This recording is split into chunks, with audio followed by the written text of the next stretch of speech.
우리 대표팀이 이번 월드컵 예선 일정을 치르면서 확실하게 이런 평가를 받고 있어요. 이제 더 이상 아시아 최강은 아니다. 이미 지난 우리가 아시안컵에서도 4강에서 요르단에게 정말 질만한 경기를 하면서 탈락을 한 가운데 이번 월드컵 최종 예선 첫 일정에서도 안방에서 팔레스타인과 비겼잖아요. 오만 원정에서 3대1로 이기긴 했지만 이 일정에 두 번 모두 대량 득점 승리를 거둔 일본과 비교했을 때 이제는 명확하게 한국 대표팀의 경기력과 전력과 실력은 일본에 떨어진다라는 보도를 영국의 정론지인 가디언에 했습니다. 그 보도 내용을 좀 소개해 드리려고 하는데 우선 이 보도를 한 인물은 한국통으로 유명한 존 듀어든 기자예요. 근데 이 존 듀어든 기자가 지금은 한국에 살고 있지 않아요. 지금은 이제 다시 외국에 가서 그래도 아시아 축구 전문가로서 활동을 하고 있는데 그래도 아시아 축구의 정통한 기자고 또 한국 축구뿐만 아니라 다른 아시아 지역에 대한 취재도 열심히 하고 있다 보니까 객관적인 시선에서 이제 평가를 하게 됐는데 재밌는 게 이 가디언에서 존 듀어든 기자가 꽤 위트 있는 글을 잘 쓰고 비유법을 잘 쓰는 기자거든요. 이 기사 내용에 정말 흥미로운 부분들이 많이 있어요. 한국과 일본을 프리미어리그의 맨유와 맨시티로 이제 비교하면서 설명을 한 거예요. 첫 번째 문장이 이겁니다. 한국을 아시아의 맨체스터 유나이티드로 부를 수 있고 일본은 아시아의 맨체스터 시티라고 단순하게 설명할 수가 있다.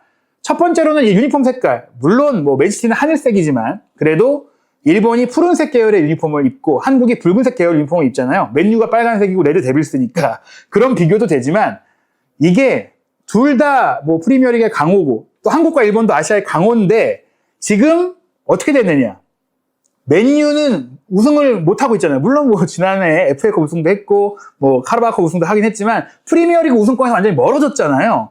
좋은 선수들이 있는 것 같은데 성적을 못 내고 있는 그런 팀이잖아요. 반면에 일본은 지금 매력적인 축구를 하면서 인프라도 좋고 시스템도 좋고 절대적인 강자로서 아시아에서 활약을 하고 있다는 거예요. 그런 모습이 프리미어리그의 맨유, 맨시티와 비교할 수 있다. 그런 보도 내용을 설명을 한 겁니다. 이번 월드컵 예선 3차 예선 첫 두 경기는 한국의 경우에는 중요한 순간에 대형 선수들의 활약에 의존을 했다. 즉 선수빨이었다라고 얘기를 한 건데 반면 사무라이 블루로 불리는 일본 대표팀은 정말 기름칠이 잘 된 기계 같은 그런 승리의 기계를 위닝머신을 보여줬다. 그 얘기는 일본이 팀으로만 좋은 건 또 아니잖아요. 좋은 유럽파 선수들도 많은데 그 선수들을 팀으로서도 잘 조련해냈다. 그런 얘기가 나온 거니까 지금 한국 대표팀보다 일본 대표팀이 더 강하다라고 얘기를 한 겁니다. 한국 같은 경우에는 다들 아시다시피 오만에 3대1로 이길 때 손흥민 선수가 1골 2도움의 원맨쇼를 했죠. 그리고 울버햄튼 황희찬의 선제골, 파리 생제르맹의 이강인 선수가 경기를 뒤에서 조정했다라는 표현을 합니다. 풀 더 스트링스라는 표현이 뒤에서 조정했다, 조율했다 이런 얘기거든요. 여기에 바이에른 뮌헨의 김민재가 수비의 버팀목으로 활약을 했기 때문에 감독의 역량, 전술적인 역량, 팀적인 역량이 아니라 정말 압도적인 선수빨로 결과를 낸 것이다.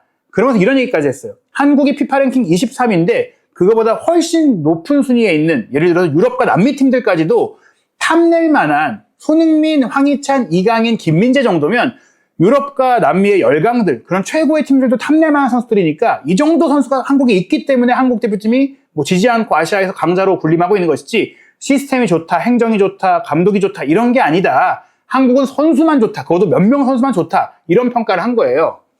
한국 같은 경우에는 이제 피파 랭킹이 72위나 더 낮은 96위대에 있는 팔레스타인과 0대0으로 비겼고 또 오만전 승리도 내용상으로는 최상의 모습이 아니었다라고 평가를 했습니다.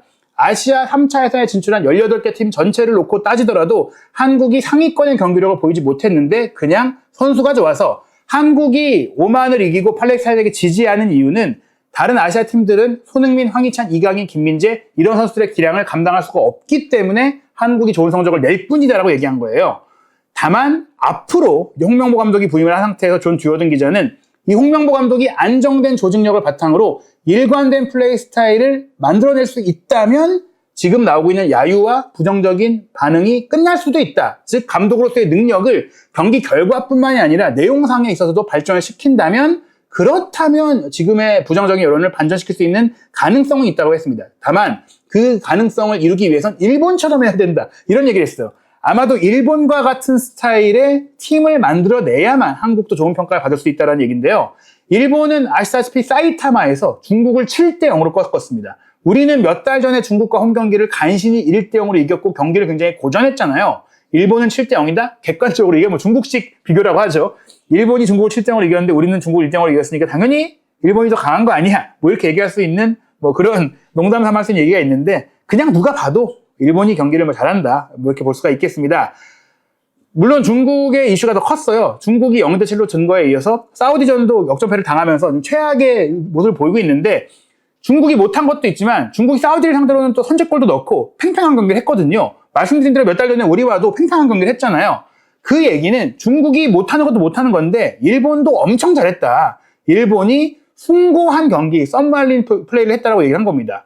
일본은 또 하나 중요한 게 어떤 선수가 들어와도 스타일이 바뀌지 않는다. 근데 또 하나 중요한 게 과거의 일본은 플레이는 좋은데 아기자기하게 플레이는 잘하는데 결정력이 안 좋아서 골을 못 넣어서 결과를 못 낸다는 평가를 받았는데 이제는 오랜 약점이었던 찬스를 살리는 능력까지 달라진 것 같다라고 소개를 합니다.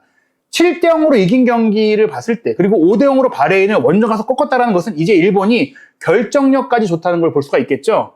바레인 원정 5대 0 승리를 봤을 때 존 듀어든 기자는 가디언에 기고한 컬럼에서 일본이 월드컵 아시아 3차에선 최종 예선전의 10경기를 다 이긴다고 해도 놀랄 일이 아니다라고 했습니다. 그런데 일본이 굳이 다 이길 필요는 없다.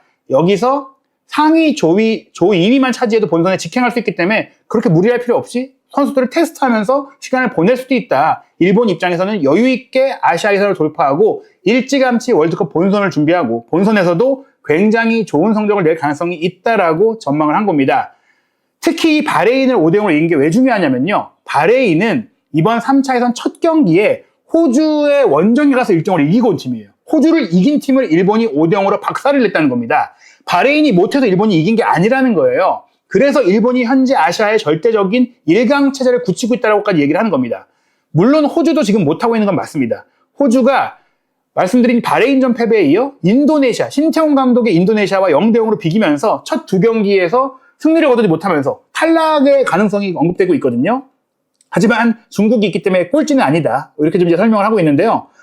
일단은 사우디아라비아 같은 경우도 최근에 좀 분위기가 좋지 않죠. 여러모로 아시아의 강호들이 다 힘들어하고 있는데 중국의 소식을 전하면서 또 이 얘기가 나와요. 중국 축구협회가 무려 승부조작과 불법 도박 혐의로 38명의 선수를 영구 정지 징계를 했다. 근데 여기에 손주도 선수가 포함이 되는 거예요. 그리고 충격적인 건 손주도 선수가 정말 친하게 지냈던 이 진징다오 선수는 불법 도박도 했고 승부조작도 했고 약물 복용도 했다. 정말 모든 걸 다 했다. 축구 선수로서 하면 안 되는 모든 걸 다 한 그 선수가 손주도 선수의 돈독한 사이였다. 뭐 그런 점들이 아마 이제 돈독한 선수에게 돈을 받을 수도 있는 건데 그 선수가 너무나 큰 범죄를 저지른 선수이기 때문에 손주도 선수가 이 해명을 하는 게 받아들여지기 어려운 상황이다. 뭐 이렇게 좀 보시면 될 것 같고요.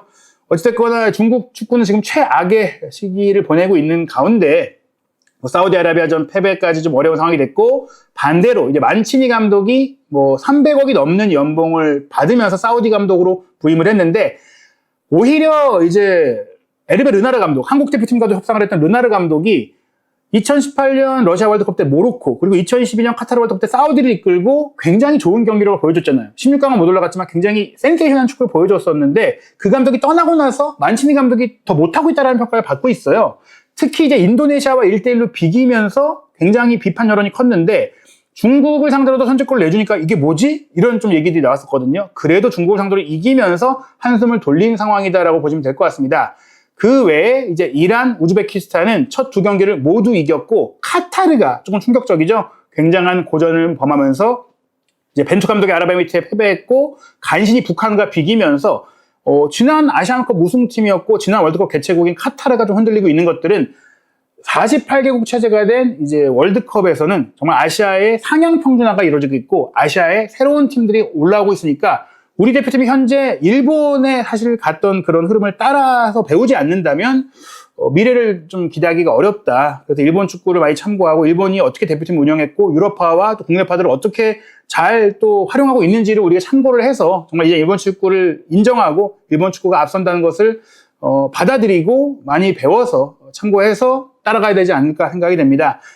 뭐 진검승부 한일전을 많은 분들이 기다리고 있고 이 진검승부 한일전이 열리면은 우리의 정말 최고의 선수들이 있기 때문에 손흥민, 황희찬, 이강인, 김민재, 뭐 황인범 이런 선수들이 있기 때문에 저는 치열한 경기가 될 거라고 생각하거든요. 맞대결에서는 어떻게 될지 모른다. 하지만 팀의 전체적인 전력과 완성도와 또 대회에서의 성적이 나는 부분들을 고려한다면 실제 뭐 지난 월드컵에서도 일본은 16강에서 떨어졌지만 크로아티아 4강에 오른 팀과 뭐 결승에 오른 팀과 승부차기 끝에 좀 떨어졌잖아요. 그런데 우리는 브라질 상대로 완패를 당하면서 탈락을 했기 때문에 우리가 일본을 상대로 현재는 손흥민 선수의 존재에도 불구하고 밀리는 상황이다라는 것을 인정해야 될 것 같습니다.